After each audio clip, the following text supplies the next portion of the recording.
Hey everyone. In today's video, I'll show you how to view locked Patreon posts for free using an app called Unlock Private.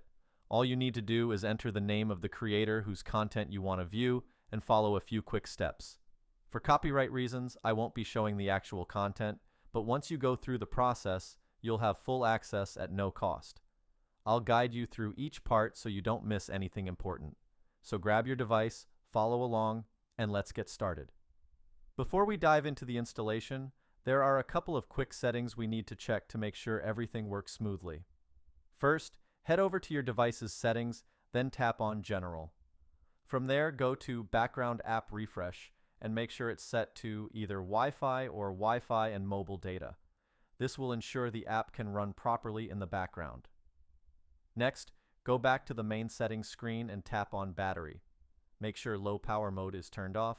This is important because it can interfere with how the app functions. Once you've taken care of these two quick adjustments, you're all set to move on to the installation. Now that we've got the basics covered, let's move forward. Open your browser and go to FindPlugin.com. This is a reliable platform that offers various modded and helpful tools. Use the search bar to look up Unlock Private and select it from the list of results.